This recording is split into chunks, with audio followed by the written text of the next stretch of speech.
Hai Sobat Investor, selamat datang di Islam Invest dan kali ini kita akan membahas saham Netflix. Ya, Netflix yang ini streaming video dengan kode saham NFLX diperdagangkan di bursa Nasdaq. Ya, bagi yang belum tahu cara untuk berinvestasi di saham luar negeri ya, karena beberapa viewer bertanya demikian, bisa menggunakan aplikasi GoTrade atau juga eToro. Tapi menurut saya untuk sekarang, khusus untuk saham ya, lebih baik menggunakan GoTrade sih. Karena GoTrade itu pusatnya di Singapura, dan yang lebih oke lagi, GoTrade bisa deposit secara instan, langsung hanya dengan transfer bank saja. Dan untuk withdraw juga fee-nya masih lebih cukup murah, dan dana juga masuk ke dalam sekitar 5 hari kerja. Menurut saya itu adalah kelebihan yang bagus sekali ya, karena bisa menggunakan transfer bank lokal Sobat Investor. Sedangkan untuk eToro masih harus menggunakan kartu kredit, atau kalau nggak ada kartu kredit bisa pakai Genius atau PayPal. Menurut saya sekarang itu sangat mudah untuk membeli saham-saham di luar negeri ya. Sayang sekali kalau kita tidak memanfaatkan kesempatan ini untuk mulai berinvestasi di luar negeri. Mungkin ke depan saya akan bahas tentang detail per aplikasi trading itu ya, GoTrade atau eToro. Tapi untuk sekarang kita bahas sahamnya saja terlebih dahulu. Ya, saham Netflix ya, ini adalah situs resmi ya.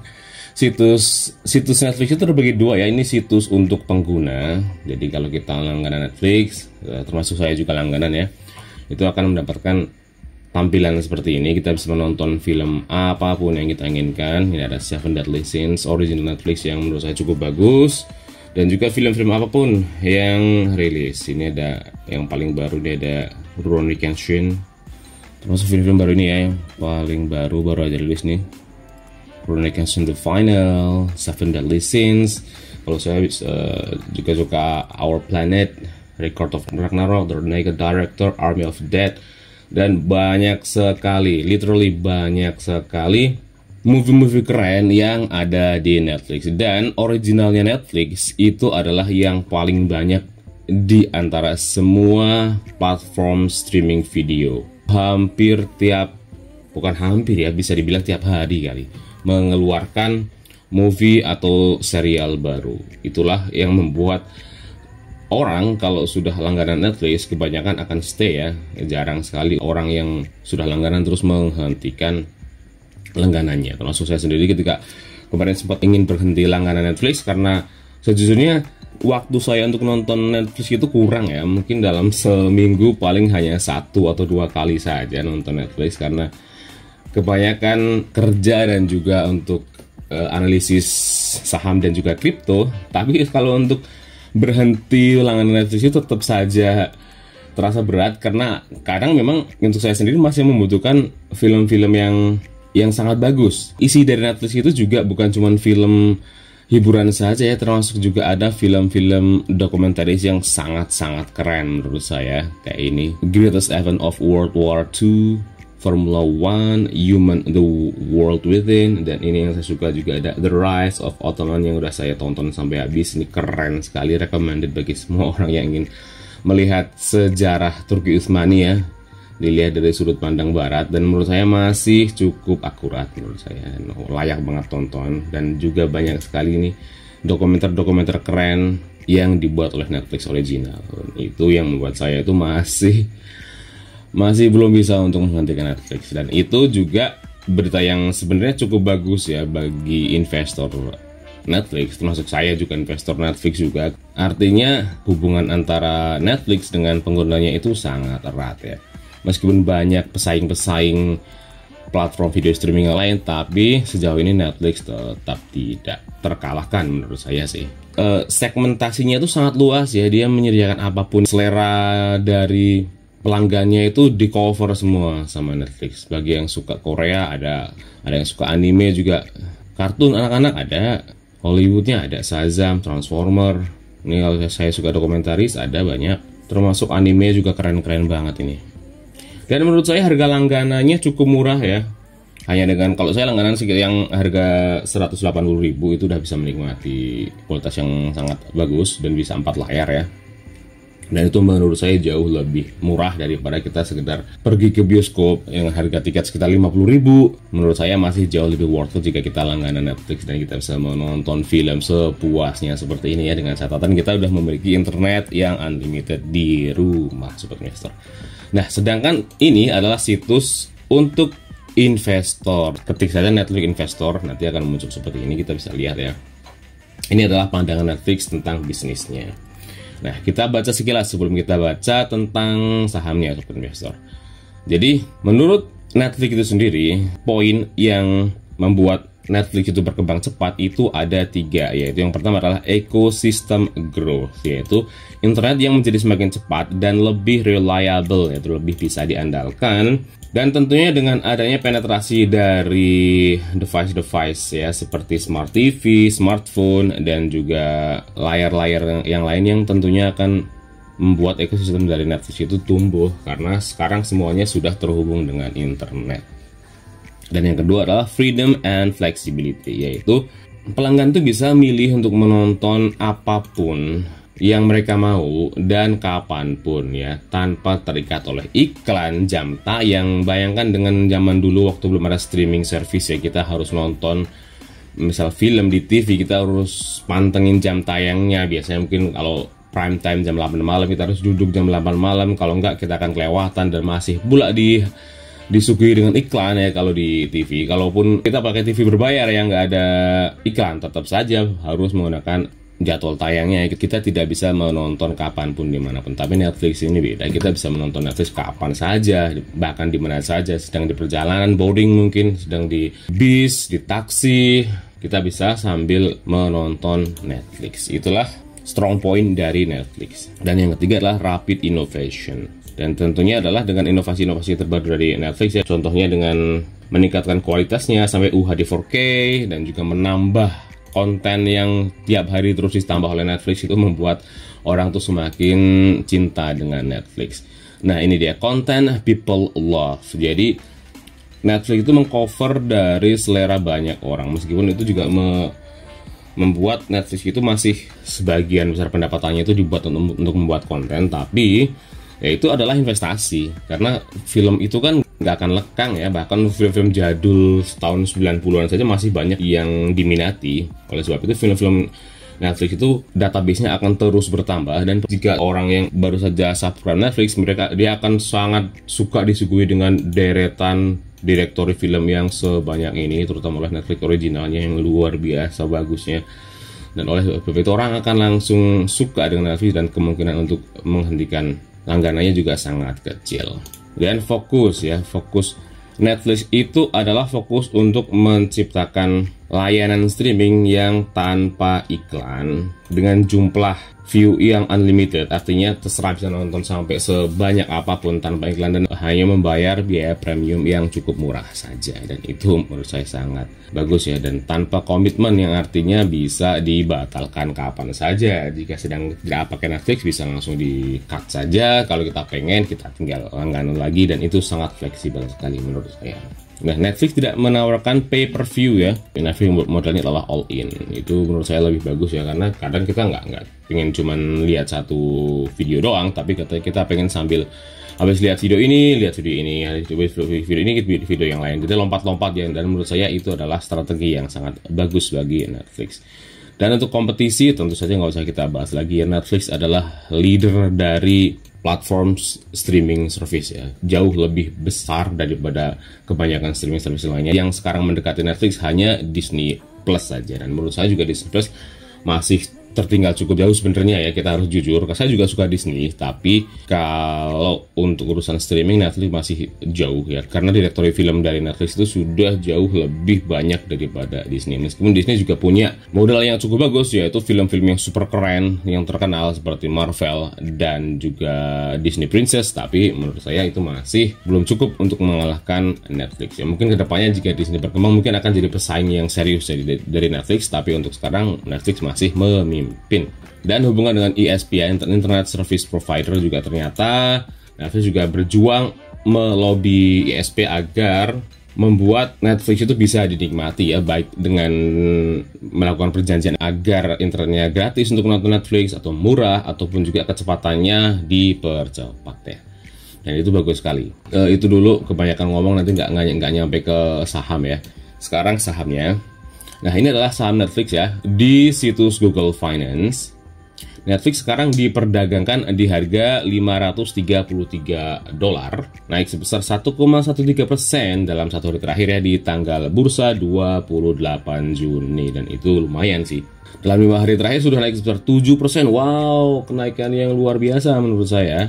Dalam 1 bulan terakhir ternyata sudah naik sebesar 6,8%, dan dalam 6 bulan terakhir ternyata naik tipis saja, yaitu hanya sebesar 0,41%, dan itu wajar karena dalam beberapa bulan terakhir memang kebanyakan saham turun ya, termasuk juga Netflix ini ya. Sejak Januari itu turun sahamnya ya. Di titik terendahnya itu kemarin di tanggal 9 Juni turun sebesar 17%, dan ternyata sekarang kalau dari titik tertingginya itu masih dalam 6 bulan ya turun 9%. Dan dalam 1 tahun ternyata Netflix naik tapi tipis saja, yaitu sebesar 19,18%. Sedangkan dalam 5 tahun ternyata wow, kalau dalam 5 tahun kenaikannya cukup mantap ya, sampai 451%. Jadi Netflix itu kelihatan sangat bagus jika di hold untuk jangka panjang. Dan sekarang juga menurut saya adalah kesempatan yang sangat bagus ya, karena sejak tanggal 10 Juli tahun 2020 itu sahamnya bergerak sideways saja, yaitu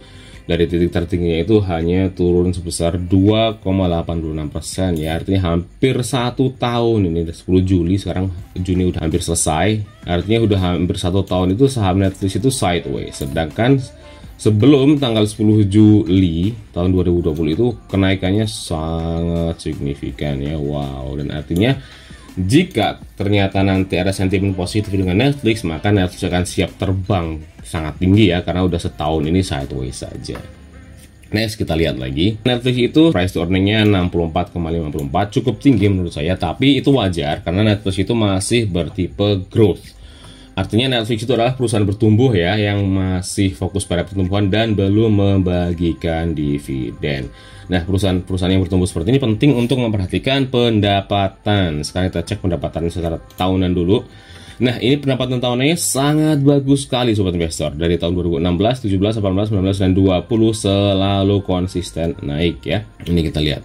Di tahun 2016 pendapatannya naik sampai 30%, tahun 2017 naiknya sampai 32%, tahun 2018 naiknya sampai 35%, tahun 2019 kenaikannya sampai 27%, dan tahun 2020 meskipun harga sahamnya itu landai-landai saja, ternyata kenaikan pendapatannya sebesar 24%, labanya juga naik sampai 47%, dan net profit marginnya itu naik 19%-nya menjadi 11,05% net profit marginnya. Dan kasnya sudah positif, sudah membukukan laba, dan artinya Netflix itu adalah perusahaan yang cukup sehat ya, karena untuk ukuran perusahaan yang growth, perusahaan yang bertumbuh yang sudah mencetak laba, itu artinya perusahaan yang sudah sangat sehat, dan artinya sudah sangat layak untuk dikoleksi sahamnya, dan sudah cukup aman tentunya ya. Dan labanya juga bukan main-main sobat investor. Labanya di tahun 2020 itu sampai 2,76 miliar dolar. Itu jumlah yang luar biasa sih menurut saya. Sekarang kita lihat lagi. Ini di kuartal pertama tahun 2021 itu juga ternyata revenue-nya naik 24%, dan net income-nya naik sampai 140% ya. Meskipun di kuartal keempat sempat turun tipis 7,63%, masih profit ya, masih profit semuanya. Cuman dibandingkan dengan kuartal yang di kuartal keempat tahun 2019 itu masih turun sekitar 7,63% di kuartal keempat tahun 2020. Tapi di kuartal pertama tahun 2021 langsung melonjak ya, kenaikan net income-nya sampai 140%. Dan pendapatan di 1 kuartal saja ini sudah 1,7 miliar, dan itu bagus sekali. Ini pendapatan secara tahunan. Di tahun 2020 itu pendapatan net income itu hanya 2,76 miliar dolar sobat investor. Tapi di kuartal pertama saja tahun 2021 itu pendapatannya sudah 1,71 dan itu bagus sekali. Dan jika tren ini terus berlanjut, tentunya pendapatan, bukan cuma pendapatan ya, laba ya, ini net income itu adalah laba. Dan jika tren ini terus berlanjut, laba Netflix di tahun 2021 itu tentunya akan melonjak cukup tinggi, sobat investor. Dan ini juga statistiknya sangat bagus sekali ya di kuartal pertama tahun 2021 ini.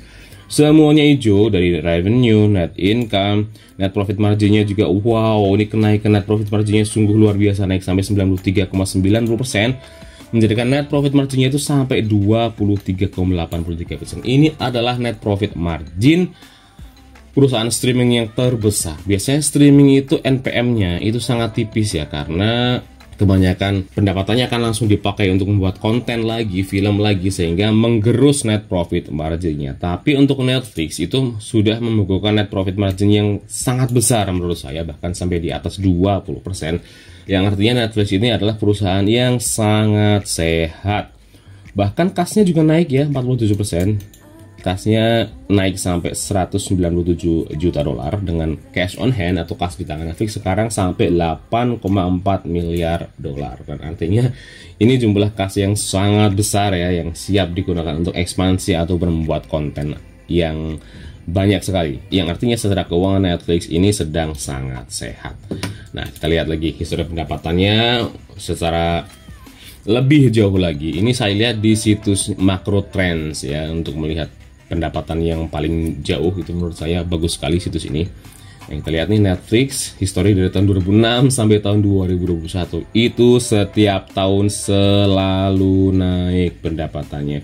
Belum pernah sekalipun pendapatan Netflix itu turun lebih rendah daripada tahun sebelumnya, dan selalu naik nih, dan naiknya bukan main-mainnya. Dari tahun 2005 nih, bahkan nih data terakhirnya dari tahun 2005 itu selalu naik. Netflix ini bertumbuh dengan sangat sehat, dan hebatnya lagi sobat investor, yang naik itu bukan cuman secara trailing 12 months atau 12 bulan terakhir saja yang naik. Itu wajar, biasanya memang ada perusahaan-perusahaan growth yang secara trailing 12 months atau pendapatan 12 bulan terakhir itu selalu naik, tapi biasanya setelah kuartalnya ini atau tiap kuartal itu bisa aja naik turun.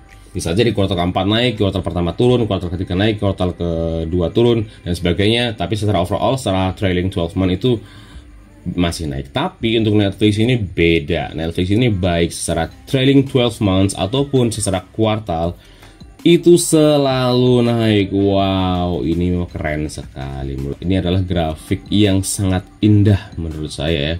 Untuk sebuah perusahaan growth stock ini luar biasa bagusnya, dan saya sangat suka. Dan inilah salah satu alasan kenapa saya mengkoleksi Netflix dan menghold Netflix untuk jangka panjang, karena grafik pendapatan ini sangat cantik sekali dan terus meningkat ya.